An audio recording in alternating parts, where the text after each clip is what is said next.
todos! Hoje iremos falar do capítulo 15, Fora da Caridade não há salvação, e tem 10, que é as instruções dos espíritos, né? Nesse encerramento de capítulo, o Allan Kardec ele traz pra gente um trecho da mensagem do apóstolo Paulo, onde ele diz assim: Meus filhos, na máxima, fora da caridade não há salvação. Estão contidos os destinos dos homens sobre a terra e no céu. Sobre a terra, porque à sombra desse estandarte eles viverão em paz, e no céu, porque aqueles que a tiverem praticado encontrarão graça diante do Senhor. Nada exprime melhor o pensamento de Jesus, nada melhor resume os deveres do homem do que essa máxima de ordem divina. Então, com base nesse trecho que o Allan Kardec trouxe pra gente, a gente percebe que existe um determinismo divino, do qual ninguém vai escapar, que é ser plenamente feliz. Isso vale para todos os espíritos do universo que já existem, o que ainda serão criados, que é que todos eles têm o destino de apreciar um dia a felicidade plena, como muitos já conseguiram, Porém, essa perfeição ela só se manifesta quando o espírito tem dentro de si plenamente desenvolvido a inteligência e o amor a Deus e ao próximo, Então, com base nisso, a gente já percebe que a gente constitui a humanidade terrena, A gente está muito distante desse destino de felicidade plena, porque por mais que a gente sempre faça o evangelho, a gente sempre vá no templo, a gente percebe que a gente tem muita dificuldade em amar completamente o próximo. Então, a gente está bem afastado aí desse destino do qual o Paulo comenta,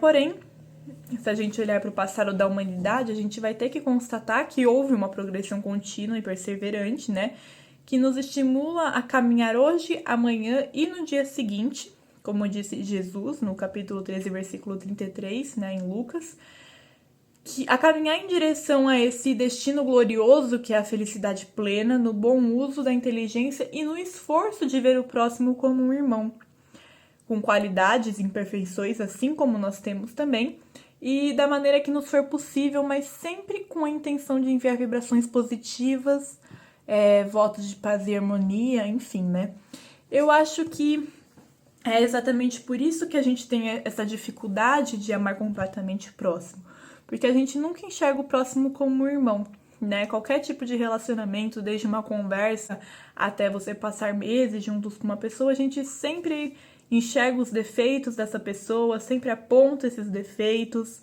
e a gente não pensa que às vezes o defeito que aquela pessoa tem é o mesmo defeito que a gente possui também, e às vezes a gente possui e faz até pior do que aquela pessoa. Então não tem como a gente cobrar de alguém algo que a gente não é.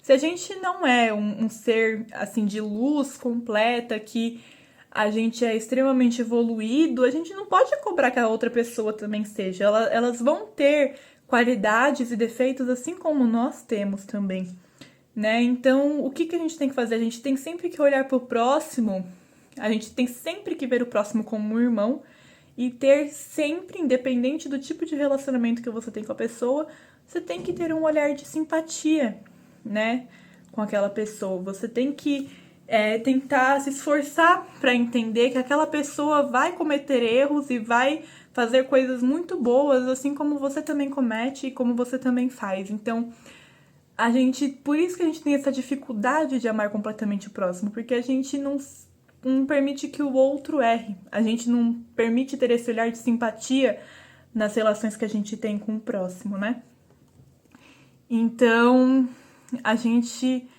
tem que melhorar essa questão e tá sempre enviando votos de paz e harmonia. Querer fazer somente o bem a qualquer pessoa, não fazer mal a ninguém, é a maneira de desenvolver o amor a Deus e o próximo no nosso estágio evolutivo. Porque quando se quer mesmo, quando a gente realmente quer alguma coisa, essa vontade que a gente tem, ela é sempre acionada e ela faz com que a pessoa seja impulsionada a agir da forma como ela quer, Então não adianta a gente falar, eu tenho que me melhorar com o próximo, eu tenho que fazer tal e tal coisa pra me evoluir, como espírito, como ser humano, enfim.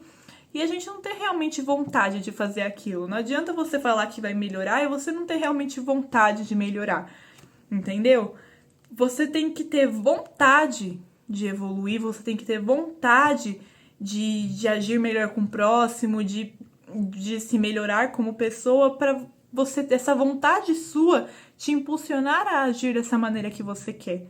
Então a gente tem sempre que estar se esforçando ali para ter realmente vontade, força de vontade de querer nos melhorar. O espírita, né, ele tem um instrumento excelente, que é o espiritismo, que, segundo Paulo de Tarso, não podia provar melhor a sua origem do que oferecendo-a por regra, porque ela é o reflexo do mais puro cristianismo, né?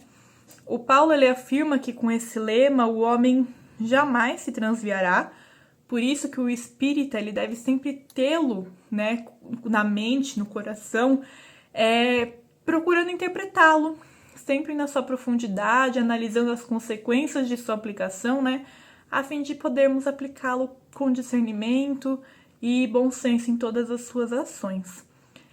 Interpretá-lo é compreender que a caridade não é somente dar coisas materiais, né? Ela constitui-se numa maneira de agir, de pensar, até mesmo de sentir. Tanto que a caridade moral está aí de prova, que você não precisa dar coisas materiais para fazer a caridade, né? Submetei todas as vossas ações ao controle da caridade, e a vossa consciência vos responderá. Não somente ela evitará que façais o mal, mas ainda vos levará a fazer o bem. Nessa frase, o Paulo, ele nos dá a maneira pela qual pode o homem atendê-la, sem provocar outros males, como muitas vezes faz o homem bem intencionado, mas sem o bom senso, né? Sem o discernimento que ele precisa. A caridade, ela deve presidir nas nossas ações, devendo, portanto, ser entendida nas suas consequências, que deve sempre ser o bem, jamais ser o mal.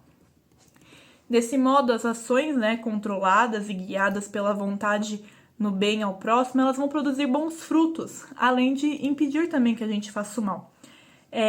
O Paulo, ele afirma que para fazer o bem, basta apenas acionar a boa vontade que a gente tem, a nossa vontade de querer fazer aquele bem. Mas, para fazer o mal, basta às vezes apenas a inércia, a negligência, o não fazer nada, né?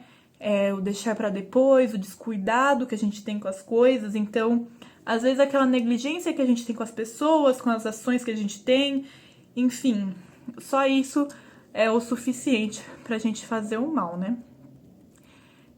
O sentimento da caridade, sendo acionado ou dirigindo as ações, vai levar o homem a seguir os ensinos de Jesus, a colaborar na felicidade e na paz dos seus irmãos e, consequentemente, na melhoria da humanidade. Paulo, ele trouxe uma outra mensagem também, onde ele fala: meus amigos, agradecei a Deus que vos permitiu gozar a luz do Espiritismo, não porque somente os que a possuem possam salvar-se, mas porque, ajudando-vos a melhor compreender os ensinamentos do Cristo, ela vos torna melhores cristãos. Fazei, pois, que, ao vos vendo, se possa dizer que o verdadeiro espírita e o verdadeiro cristão são uma e a mesma coisa, porque todos os que praticam a caridade são discípulos de Jesus, qualquer que seja o culto ao qual pertençam. Então, como a gente vê nessa mensagem, o Espiritismo, embora ele ofereça, né, muito mais esclarecimento sobre os ensinos de Jesus, ele não é a única via, né, nem o único meio ao qual se chega no reino de Deus. Porém, o Espiritismo, ele tem como lema: fora da caridade não há salvação. Então, ele deixa bem claro que para que essa salvação seja possível, né, para que essa salvação ocorra, todos têm que ter dentro de si amor a Deus e amor ao próximo, porque esses só farão aos outros o bem que a si mesmos desejam, né? Todavia, o Espiritismo, com seus princípios condensados nesse lema de fora da caridade não há salvação, ele dá ao espírita uma responsabilidade muito maior do entendimento e na aceitação dos ensinos de Jesus, né?